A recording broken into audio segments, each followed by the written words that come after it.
அனைவருக்கும் வணக்கம். ரொம்ப லேட்டா அந்த ரிவ்யூ போடுறதுக்காக மிகப்பெரிய அளவுக்கு மன்னிப்பு கேட்டுக்கிறேன். சரி, படம் பார்த்து முடிச்ச உடனே நமக்கு ஒரு ஐடியா வரும். நேத்து தான் போய் படம் பார்த்தேன்.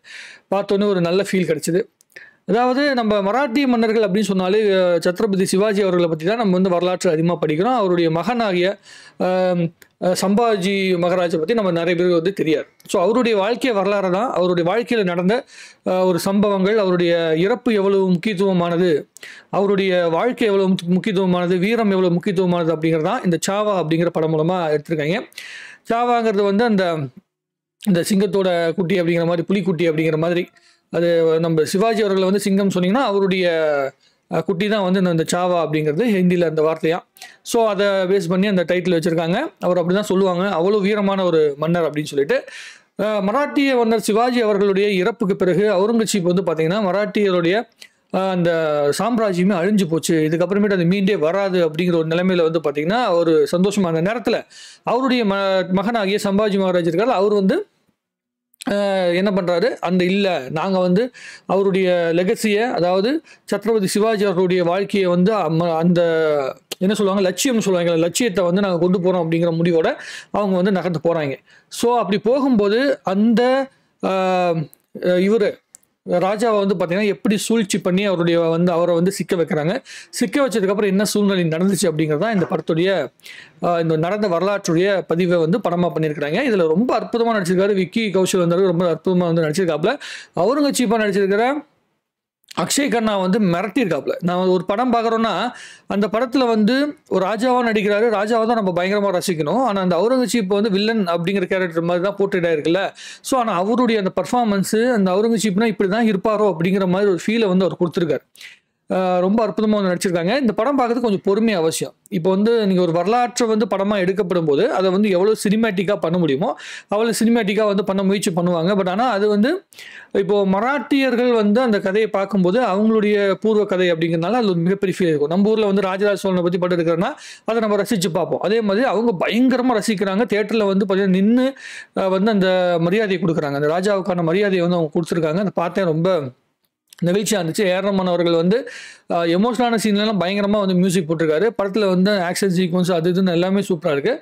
சரி, இந்த சம்பாஜி மகாராஜை பற்றி ஏன் இவ்வளோ தூரம் பேசுகிறாங்க அப்படின்னா, அவர் வீரமரணம் அடைஞ்சவர். அந்த வீரமரணம் அடையத்துக்கு முன்னாடி அவர் வாழ்க்கையில் என்ன மாதிரியான ஒரு சூழ்நிலை நடந்துச்சு அப்படின்னு சொல்லிட்டு, இவர் வந்து இவரும் வீரத்தில் வந்து ரொம்ப பயங்கரமான திறமையானவர் தான். பட் ஆனால் நம்மளுடைய மராட்டி சிவாஜி அவர்கள் வந்து தன் குடும்பத்துக்குள்ளே இருந்த அந்த பாலிடிக்ஸையும் அவரால் வந்து ஃபேஸ் பண்ண முடிச்சுது. அது வீட்டுக்குள்ளே வந்து யாராவது சூழ்ச்சி பண்ணாலும் அதை கண்டுபிடிச்சி அது எல்லாத்தையுமே தாண்டி அவர் வந்து எதிர்த்து எதுவுமே செய்ய முடியாத மாதிரி ஒரு சூழ்ச்சி, ஒரு மைண்ட் செட்டை வந்து அவரால் வந்து உருவாக்க முடிஞ்சது. அந்த தந்திரம், ராஜதந்திரம்லாம் வந்து அவருக்கு பயங்கரமான கை கொடுத்தது. பட் ஆனால் சம்பாஜி மகாராஜுக்கு அந்த குடும்பத்தை வந்து பார்த்தீங்கன்னா கொஞ்சம் கன்சிடர் பண்ணாமல் விட்டுருவார். அவங்கள வந்து பார்த்தீங்கன்னா அவங்க ஊரில் இருக்கிற பாலிடிக்ஸ் வந்து புரிஞ்சுக்காம விட்டுருவார். அதனால வந்து ஒரு துரோகத்தினால வந்து அவுரங்கசீப் முகலாய படைக்கிட்ட வந்து பார்த்தீங்கன்னா மாட்டிக்கிறாரு. மாட்டின பிறகு அவரை வந்து என்ன டார்ச்சர் பண்ணாங்க, 40 நாட்கள் டார்ச்சர் பண்ணதான் வந்து சொல்லப்படுது. 40 நாட்கள் வந்து அவருடைய அந்த போரில் அடிபட்ட அந்த காயத்து மேலே வந்து உப்பையெல்லாம் தடவி, அப்புறம் கையில் இருக்க ஒவ்வொரு நகத்தையும் வந்து பார்த்தீங்கன்னா உருவி, கண்களுக்குள்ளே வந்து பார்த்தீங்கன்னா அந்த இரும்பு ராடை வந்து பார்த்தீங்கன்னா நெருப்பில் வந்து வச்சு சுட்டு கண்ணுக்கு ரெண்டையும் இது பண்ணி அதுக்கப்புறம் நாக்கை வந்து பிடுங்கி அப்படிலாம் கொண்டிருக்காங்க. ஸோ அந்த 40 நாட்கள் வந்து அவரை டார்ச்சர் பண்ணி தான் கொண்டிருக்காங்க. ஆனால் 40 நாட்களும் அவர் அடிபணியாமல், அதாவது அவங்க என்ன கேட்டாங்கன்னா, நீ வந்து ஹிந்துவா முஸ்லீமாக கன்வெர்ட் ஆகணும் அப்படின்னு சொல்லி வந்து அவுரங்கசீப் கேட்டு எங்களோட படையில் வந்து சேர்ந்துரு அப்படின்னு சொல்லி கேட்கும்போது கூட, நீ எங்களுடைய படைக்கு வந்து சேர்ந்துக்க, இந்த படத்தில் ஒரு டைலாக் சொல்கிறேன், நீ இந்த எங்களோட படைக்கு வந்து சேர்ந்துரு, ஆனால் நீ கன்வெர்ட் ஆக தேவையில்லை அப்படிங்கிற மாதிரி வந்து சொன்ன மாதிரி ஒரு டைலாக் வரும். ஸோ அந்த 40 நாட்கள் டார்ச்சர் பண்ணும்போது கூட அவர் வந்து பார்த்தீங்கன்னா அதையும் தாண்டி நின்று, அதாவது தன்னுடைய இனத்துடைய, அந்த மராட்டி இனத்துடைய மானத்தை காப்பாற்றி நின்னாரு. தன்னுடைய லட்சியத்தில் வந்து கடைசி வரைக்கும் வழுவாமல் சிவாஜி அவருடைய மகன் அப்படிங்கிற அந்த வீரத்தோடு நின்னார் அப்படிங்கிறதா இந்த படம் வந்து பதிவு பண்ணுகின்ற செய்தி. வரலாற்றில் வந்து செய்திகள் எப்படி இருக்குது, அவங்க சில பேர் 3 வாரங்கள் வந்து டார்ச்சர் பண்ணாங்கன்னு சொல்கிறாங்க. ஸோ இது வந்து 40 நாட்கள் அப்படின்னு வந்து சொல்லப்படுது. ஸோ எப்படி அப்படிங்கிறதுலாம் வந்து நமக்கு தெரியாது. புத்தகத்திலேருந்து எடுக்கப்பட்டிருக்கு. ஆல்ரெடி ஒரு புக் இருக்குது, அந்த புக்கு தழுவி தான் இந்த படம் எடுக்கப்பட்டிருக்கு. ஸோ அந்த நாவலை தான் அப்படியே எடுத்திருக்காங்க. அதாவது வரலாற்றை வந்து அப்படியே போர்ட்ரேட் பண்ண நாவலை வந்து பேஸ் பண்ணி படம் பண்ணியிருக்காங்க. எந்த அளவிற்கு ரியலிஸ்டிக்காக பண்ண முடியுமோ ரொம்ப அற்புதமாக பண்ணியிருக்கிறாங்க. ஃபஸ்ட்டு போக போக கொஞ்சம் ஸ்லோவாக போகுது.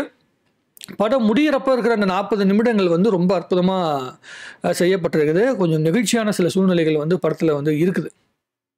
நம்ம அந்த சுதந்திர போராட்டம் அப்படிங்கிறது முகலாயர்களை வந்து எப்படி எதிர்த்தாங்க அப்படிங்கிறது, அதாவது அந்த பிரிட்டிஷ்காரங்களுக்கு முன்னாடி முகலாய மன்னர்களை வந்து எந்த அளவிற்கு நம்மளுடைய இந்திய மன்னர்கள் எதிர்த்திருக்காங்க, அவங்களுடைய வீரம் என்ன, அப்புறம் அந்த கொரில்லா போர் வகை அப்படின்னு சொல்லுவாங்கல்ல, அதாவது சிவாஜி அவர்கள் வந்து ஏன் ஈஸியாக ஜெயிக்க முடியலன்னா முகலாய படைகள்னால அவங்க மறைஞ்சிருந்து தாக்குற அந்த போர் முறையை வந்து கையாண்டாங்க. அது கொரில்லா போர் முறைன்னு சொல்லுவாங்க.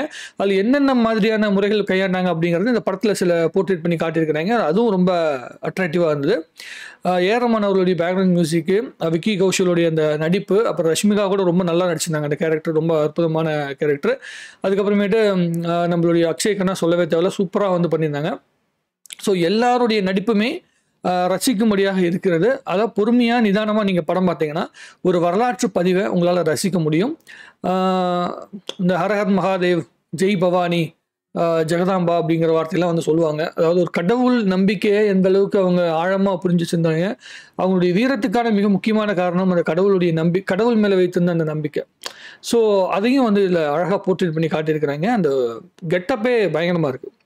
எனக்கு வந்து ஒரு ஆசை இருக்கும், எப்பயுமே வந்து என் ஃப்ரெண்ட்ஸ் கிட்ட அடிக்கடி சொல்லுவேன். நான் என்ன சொல்லுவேன்னா, இந்த எப்படியாவது இந்த டைம் ட்ராவல் மாதிரி ஏதாவது மெஷின் இருந்துச்சுன்னா, அந்த ராஜராஜ சோழன் வந்து தஞ்சாவூர் பெரிய கோயில் வந்து கட்டிட்டு இருக்கிறது எப்படியாவது ஒரு அடி போய் பார்த்துட்டு வந்துடணும், ஒரு செகண்ட் ராஜராஜ சோழன் எப்படி இருந்தாருன்னு பார்க்கணும் அப்படிங்கிற ஒரு ஆசை இருக்குது அப்படிங்கிற மாதிரி இருக்கும்.